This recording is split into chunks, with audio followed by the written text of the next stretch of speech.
Thank you very much for coming to this year's Quantum Industry Day. This is the 4th Quantum Industry Day, and I have a great pleasure to welcome you all today to discuss quantum computing and the amazing trajectory it's been on for the last few years. In particular, the Quantum Industry Day at NTU reflects NTU's tradition and strength in quantum computing and quantum information technologies. And this year, we're actually joined by an amazing lineup of speakers from the Singaporean ecosystem and international companies, including IBM, who will give a tutorial this afternoon, as well as Kai Ventures. We're here to announce the opening of the Singaporean division, and Quantinuum. And also some local companies such as Rocks Consulting. We're also joined by the banks today who will be participating in our industry panel. 2025 is actually a very important year in quantum computing, quantum information. Not only are we seeing a massive leap forward in quantum technologies, but also we're at the 100th year of quantum mechanics. So actually, the United Nations declared 2025 the year of quantum technologies. And this is because we are exactly about 100 years on from Heisenberg and the first wave mechanics and descriptions of quantum information theory. And it's been an incredible 100 years, actually. Quantum information, quantum technologies, and quantum field theory have all been growing in parallel over this time.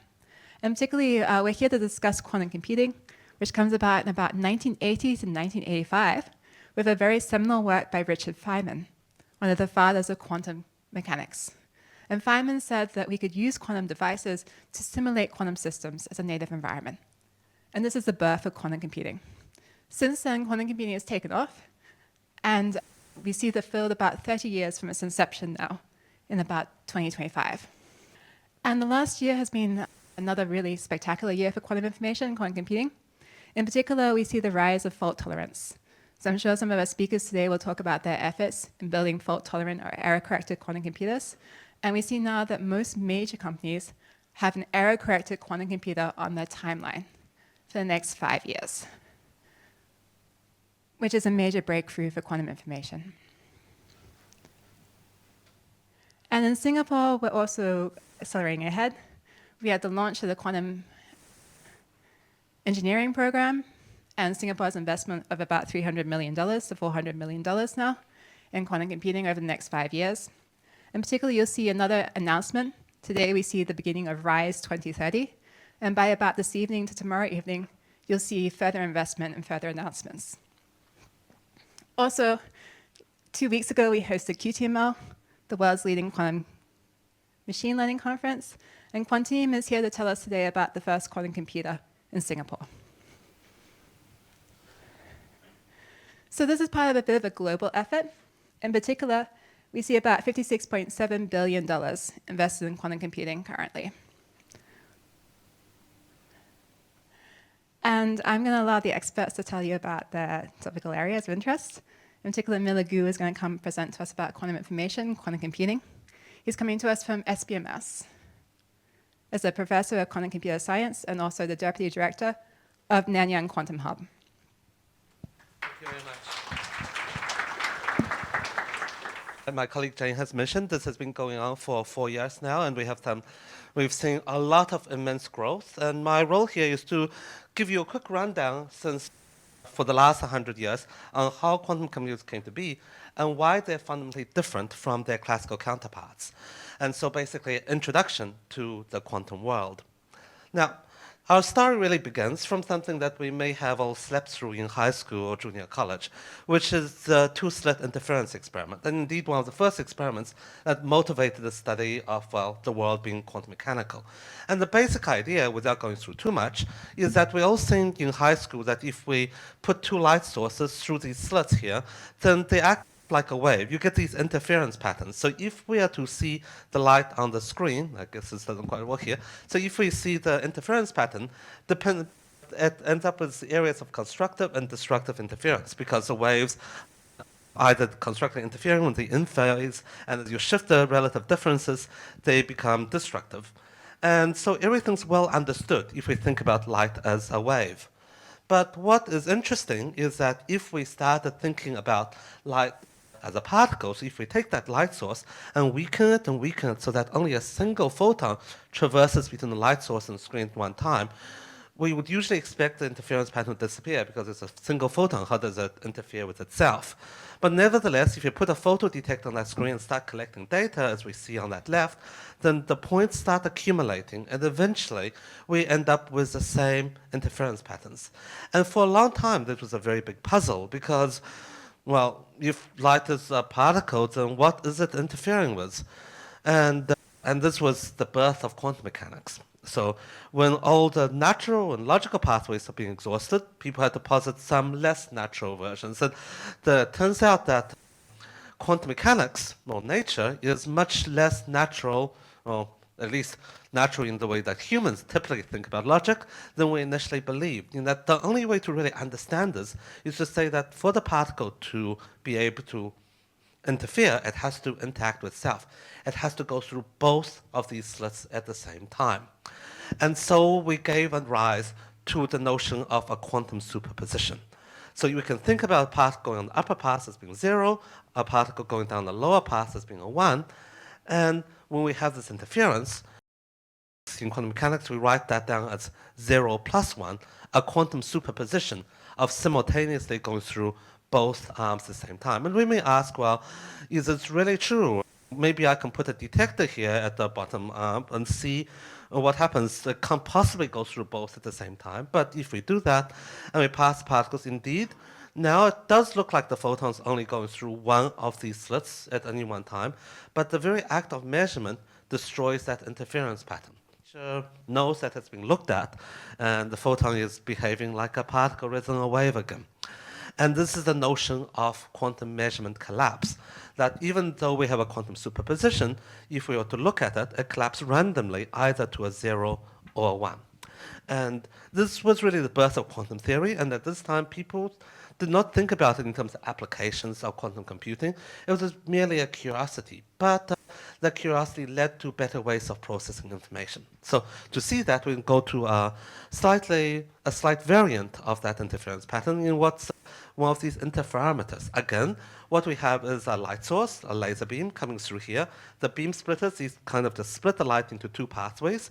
And we know from thinking about light as a wave that if you work out the wave equation, you end up with destructive interference here and constructive interference here. So if we were to try to detect photons at this side, we'll see very little of them. And indeed, again, even if we weaken that laser source, so only a single photon went through at any particular time, we still will not detect any photons on the top left path. And so that photon is going through a superposition of either the top path or the bottom path. And let us call that 0 and 1. The fundamental sort of bits of data that we use for information processing. And again, what we see here is that interference pattern collapse happens if we were to try to measure and look at whether the photon's actually on the lower or the upper arm, then that interference pattern collapses. And the very action of doing that measuring here means that there is no longer interference, and we will have a finite probability of seeing photons on that upper right path again. So what does this mean? Well, the idea is we can then think about this as a fundamental unit of computation. We know in classical computers, they were qubits, zeros and ones. And ultimately, when you think about a 0 and 1, it's just any physical system in which we can distinguish two states, and we call 1 0 and 1 1. So maybe classically, it's often whether there's a current or there's no current. Here we can think about maybe thinking about a photon going on the upper path as being 0, and a photon going on the lower path as being 1. And so we get a classical bit. And so far, nothing too strange, exactly like classical computers. But the key thing is that because of these interference, there are alternative ways or alternative quantum states. If we were to interfere these things and see no photon here, then we know that the photon's traveling through both paths. So instead of just having a bit being in 0 or 1, we can have something simultaneously in 0 and 1 at the same time. But what's even more surprising or puzzling, and probably less publicly aware, is that there are many different ways of being in 0 and 1 at the same time. If we were to shift that laser from the top left to the bottom left here, then by symmetry, this will be the arm of disrupted interference, and we'll always see photons on the top part. So depending on whether we detect a photon here or not, we can tell the difference between whether our original laser source was up here or down here. So this had to be a different way of bringing a quantum superposition of 0 and 1.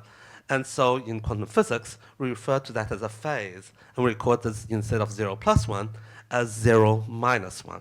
Now, the key idea here is that these things occupy different spaces, and they can be perfectly distinguished. So there's a different way of encoding a bit inside a quantum two-level system.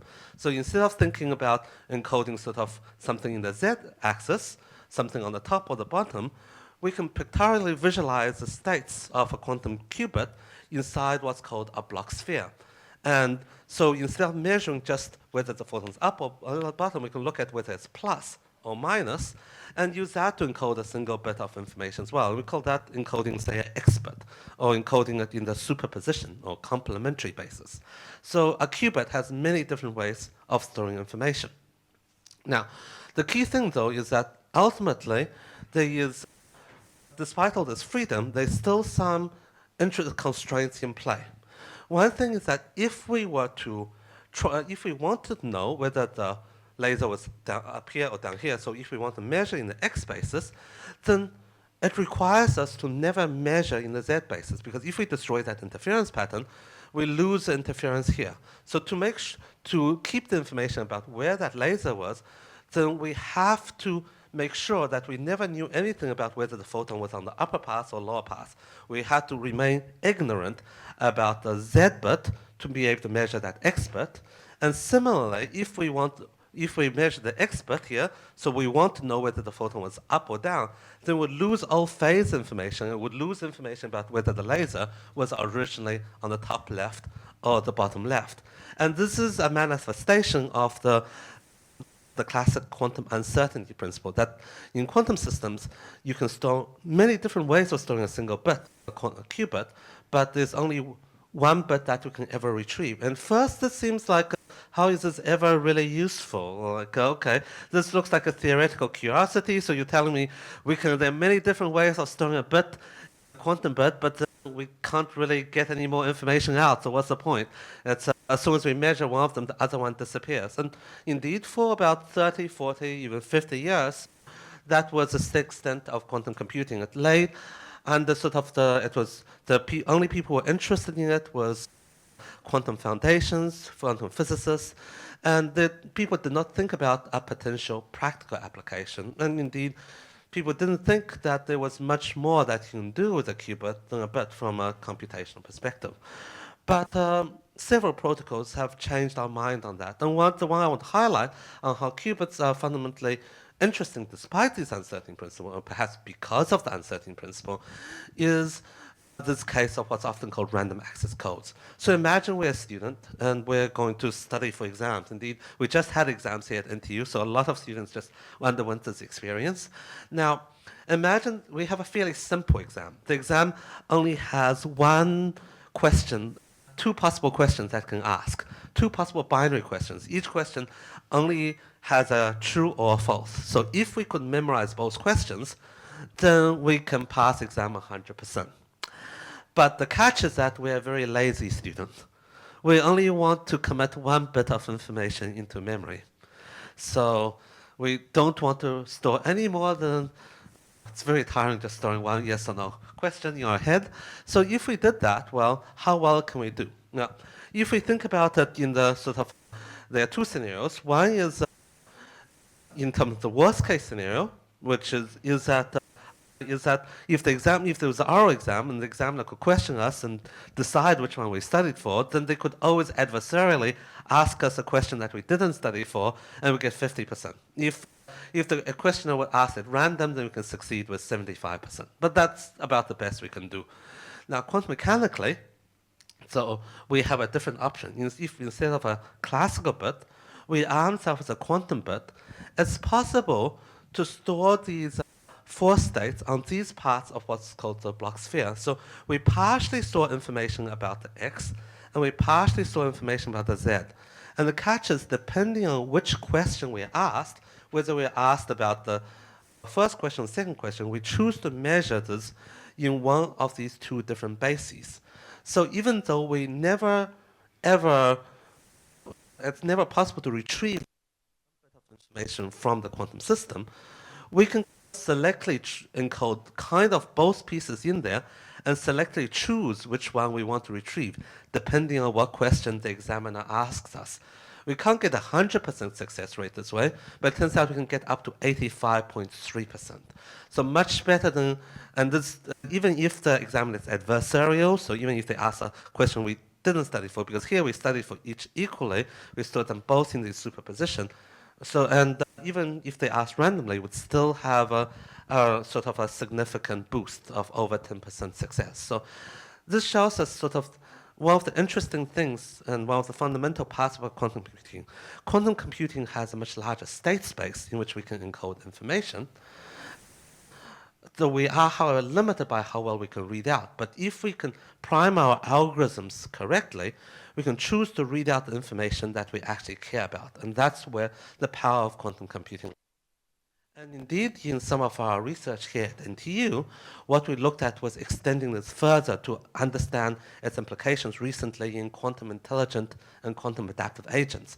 And basically, the same rationale there can now be extended. And you can think about this as when we have an agent, when we're programming these sort of AI agents now, which is, of course, all the rage, then what they do is they have to prepare for future contingencies.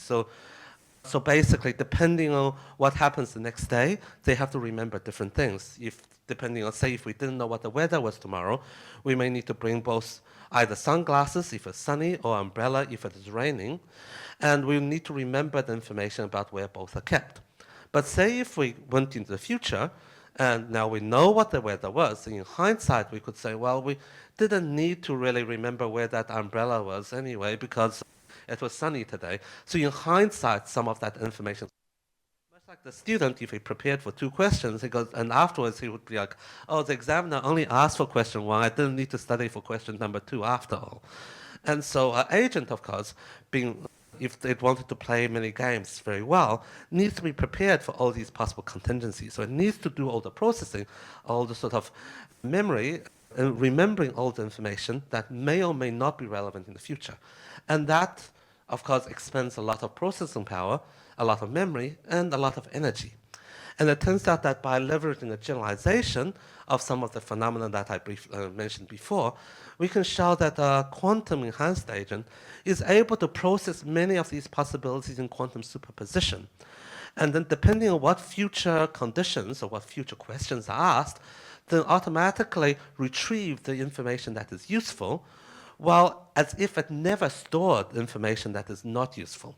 And this turns out to be something that not only saves in terms of processing memory, but also saves fundamentally in energy, because it's as if that information was never stored there. And this is really the power of quantum computing, the ability to parallel process many, many, many different possibilities, but using the energy and the processing power that looks as if they were just processing one. And if we are smart enough in our applications where we don't need to retrieve every possibility but just 1 or 2 of them, or a linear amount of them, then we are in business. And indeed, this ability scales. With a single qubit, we can store a vector of 2 dimensions. So basically, with basis vectors 0 and 1. But if we had 2 qubits, we can store vectors with 4 different components. If we had 3 qubits, a vector with 8 different components. Because for every potential configuration of those qubits, we can get any possible superposition, any possible weighted superposition of that. And you can see that the number of parameters grows with the number of qubits. So as we scale a quantum computer larger and larger, we can parallel process a vector of exponential size. And as long as the application requires us only to retrieve the correct linear amount of information within that exponential vector, then we can get a speed up and we can get advantage. And of course, that's both the power of quantum computing, the ability to look like it's processing everything, but using the energy of processing only a linear amount, but also the trickiness of designing its algorithms. Oh, okay, they're telling me time's up, so let me we'll put this very briefly then. So now, of course, we can get quantum computers with up to 300 qubits, and that means that we're dealing with vectors larger than the entire size of the universe. And indeed, this has had a lot of applications recently in data science.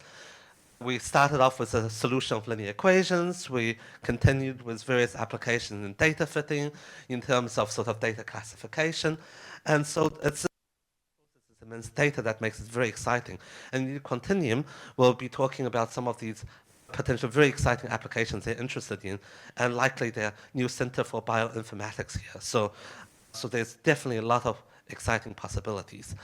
Here at NTU, of course, if you're interested, we are doing a lot of these things. We're doing the foundations of much of the research in these algorithms, as well as the experimental classification. I'll skip this slide since my colleague has already went through it, and to say that now, next speaker, of course, as mentioned, is Quantinuum, and I'll let our host, Jane, to do the quick introduction on them. Thank you very much.